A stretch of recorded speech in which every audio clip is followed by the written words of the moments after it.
देखिए, ये जो लोग भी आए हैं, ये बिहार के अलग अलग कोने से, झारखंड के अलग अलग कोने से, यहाँ तक कि उत्तर प्रदेश से भी लोग आए हैं। जो मेरे पास कॉल आया, कोई बलिया से, कोई गाजीपुर से, कोई लखनऊ से भी आया, और झारखंड के तो मुझे लगता है कि हर जिला से लोग आए हैं। देवघर के हर मोहल्ले से लोग आए हैं, हर गांव से लोग आए हैं। ये इनके लिए मेरे पास फिलहाल तो कहने को कोई शब्द नहीं है।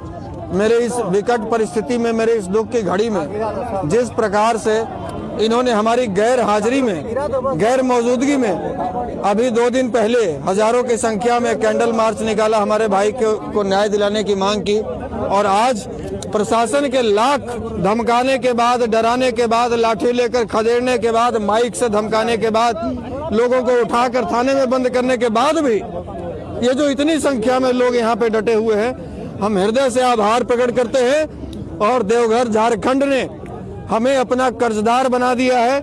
इस शरीर में जब तक खून का आखिरी कतरा बचता रहेगा, तब तक ये देवघर के लोगों के लिए, झारखंड के लोगों के लिए, समाज के लोगों के लिए समर्पित रहेगा। हेमंत सोरेन की पत्नी के लिए आप स्टार प्रचारक बने, और अभी तक प्रशासन की अगर देखी जाए तो मतलब प्रशासन के काज, उसके कार्यशैली पे आप क्या कहना चाहेंगे? इसी बात का तो दुख है कि जिस जेएमएम के लिए, जिस माननीय मुख्यमंत्री हेमंत सोरेन जी की धर्मपत्नी, जो अभी सरकार में बड़े पद पर है,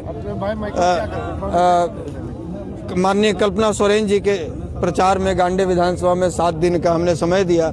लोगों को गांव-गांव घूमकर हमने विश्वास दिलाया कि ये न्यायपूर्ण शासन करने वाली सरकार है। आपके साथ अन्याय नहीं होगा। आपके साथ यदि कोई बुरा समय आता है तो आप हमें बताइए, हम सत्ता तक और शासन तक अपनी बात पहुंचाएंगे।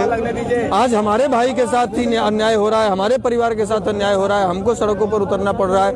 अब बताइए कि झारखंड की जनता को हम किस मुंह से कह सकते हैं कि ये न्यायपूर्ण सरकार है और न्यायपूर्ण कार्य करती है, न्याय संगत कार्य करती है। ये मेरे साथ ही अन्याय हो रहा है। अब भी हम ये नहीं कहते कि प्रशासन सबका हाथ पकड़ के काम करेगी, या सत्ता में बैठे लोग यहाँ की टोटल आबादी का हाथ पकड़ कर काम करवा सकते हैं। ठीक है, हत्याएं सब जगह होती हैं, लेकिन न्याय मिलने में देरी हो रही है, और देर से न्याय मिलना भी एक प्रकार का अन्याय होता है। तो हमारे भाई के हत्या के 14 दिन बीत जाने के बाद भी अब तक न्याय न मिलना, ये मेरे साथ अन्याय हो रहा है, हमारे परिवार के साथ अन्याय हो रहा है। और ये अन्याय जब बर्दाश्त से बाहर हुआ है तो आज हम देवघर के टावर चौक पर सड़कों पर बैठे हुए हैं। कब तक लड़ाई लड़िएगा? हजारों लोग समर्थन में उतरे हैं। देखिए, पिछले 14-15 वर्षों से सड़कों पर संघर्ष कर रहे हैं।